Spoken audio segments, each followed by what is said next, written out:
with Matthew Hill dropping down to the substitutes bench. Tommy Doherty failed a late fitness test, so Joe Burnell once again partnered Brian Tinian in the centre of midfield. Swindon manager Andy King was forced to make 2 changes from the midweek draw with Luton. James Milner and Gerald Eiffel have returned to their respective clubs after successful loan spells, so Ian Herring and Brian Howard came into the starting 11. Top scorer Sam Parkin was again ruled out through injury. And this is in a good position for Gurney. Certainly scored goals from this kind of range on more than one occasion. Just a couple of weeks ago in the Carling Cup defeat on was at Leeds. Scored an absolute cracker. The kind of thing that David Beckham would certainly have been proud of. Plenty of men in the wall. Here is Gurney, strikes it well into the side netting. The Swindon fans behind the goal just for a moment thought it had crept in, and it really wasn't very far away at all. Beautifully struck again, good curl on it, and Phillips was beaten. Herring playing his first league game of the season.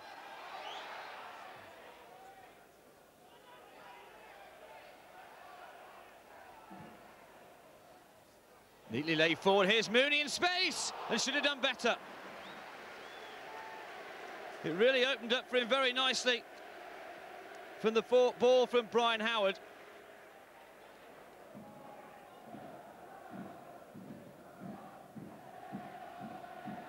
Peacock flicks on, bit of work for Vivash to do. Rugby League up and under.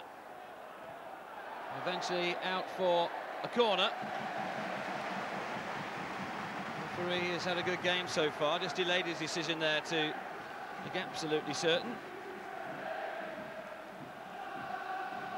The man from South Yorkshire in charge of this West Country derby. It's been played in a splendid derby atmosphere so far. And a chance to the City, crashing against the crossbar. Butler, I think it was, who got there with a thumping header.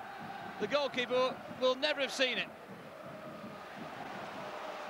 Still they come forward, City, now with Wiltshire. Peacock, good save, Miller, and the goalkeeper eventually able to grasp hold of it. City getting back into the game themselves now. We've not seen too much from them in the opening 25 minutes or so, but good chances there for them. Crunching header against the crossbar. And then, just moments later, a very fine save in the end from young Rhys Evans. Vivash now being put under pressure by his own side. There's 1 or 2 mistakes being made by Swindon, who'd started so well, and there's one from Evans. He's given it straight to Wiltshire. The keeper's just got back on the line. Wiltshire too is forced wide by Duke. And Swindon able then to get players back. And can see the corner though in the end.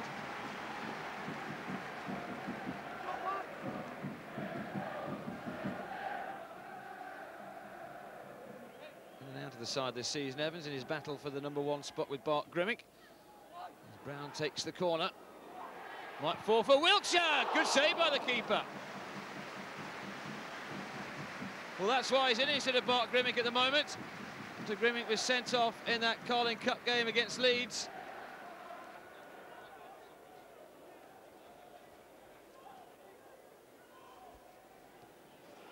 Nicely flicked on for Mooney. 1-0. City falling asleep at the back after a free kick. The flick on fell neatly to Mooney, and he slots home his 8th goal of the season to give Swindon Town the lead in this local derby. He's deserved a goal for his work rate this afternoon, and now he's got one.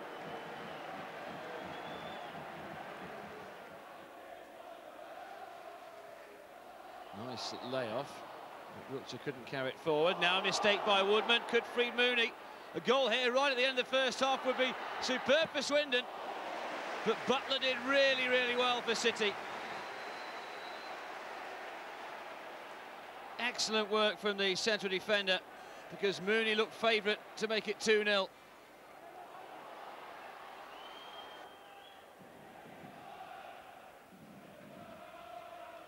careful for Smith. Runs too far ahead of him, though. This is Wiltshire. Looking for a run from Miller. Up against Adi Vivash. That's the sensible thing. Quickly taken throw in, though. Certainly some passion about City at the start of this second half. Here's Burnell. Now Bell. Brown makes the run. Couldn't control it particularly well, but there's Peacock. 1-1. 6 minutes into the second half. And Lee Peacock scores his 9th goal of the season. The initial touch from Brown didn't seem to be that clever, but it worked out perfectly for him as he sent in a lovely cross. And Peacock was there to bury it for City. The 3 central defenders that Andy King has employed in the second half hasn't worked, and City are back on level terms.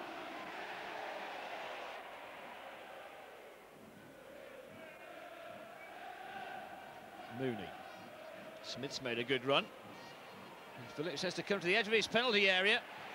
It was dangerous from Phillips, but he did very well in the end. Timed his run to the box very well indeed. Smith's been caught, but it was certainly fair.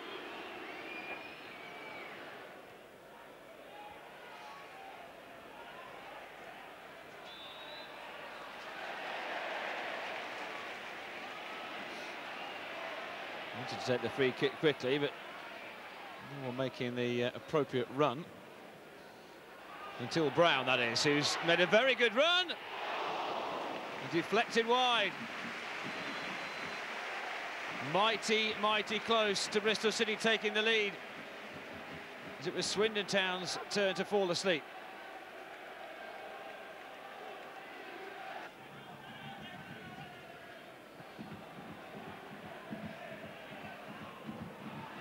Stevenson's first touch. Wiltshire then falls over the ball, but quickly back onto his feet. Gurney, though, comes away with it.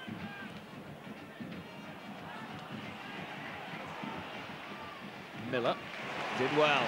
Here's Wiltshire. Brown's making a good run. He's been found superbly. 2-1. That's an absolute cracker. A delightful ball from Wiltshire and a finish of the highest quality from Aaron Brown.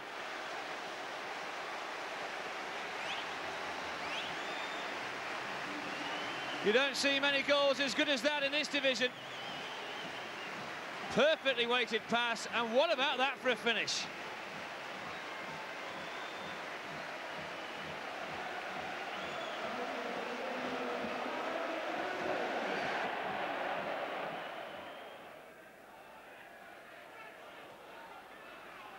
Mooney furious with Howard for not reading his intentions properly.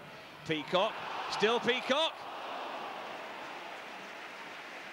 Well, they snapped at his shot in the end. I think he was surprised to see the ball ricochet back into his path.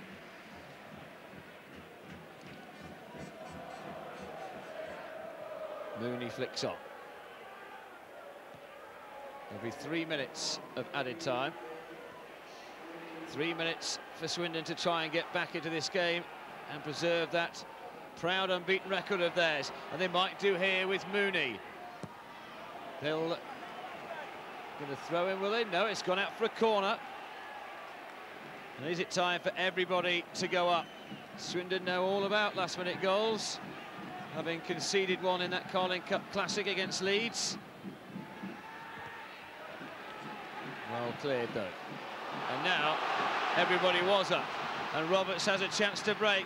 He's got Wiltshire making a run in the centre. He should just lay it off to him. He does now, and he did it too late.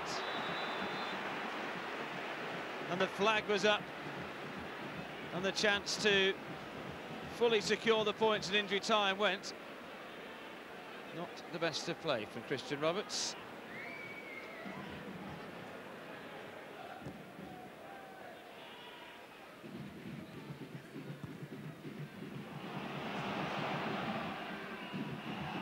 Now here is an opportunity with Tinian finding Aaron Brown. Here is Brown, chance to finish the game off. Tried to drag it back for Leroy Lita, but dragged it behind him. Well, given that he'd scored such a wonderful goal, you'd thought he'd go for glory again. But picked what he thought was the better option. Well, I saw the right back pushed on a little bit too far, and I seen Brian Tinnion with the ball, and he just played it inside to Luke, and I thought there was a little gap, so I just thought I'd go for it. And Luke played a great ball in, and I just took a touch, and to be honest, hit as hard as I could, and it just went on the top corner. The goalkeeper never saw it, did he? Well, he did sit in the back of the net, but... Strike was tremendous. Yeah, I've got no argument. The first goal was always a test, so we've got the 70 minutes, we might hold out. You know, the quicker they get that goal, the more momentum and it falls in their favour, the game. The longer we hold out, it goes in our favour. But we didn't play well enough to win the game. Perhaps some people argue we didn't play well enough to, you know...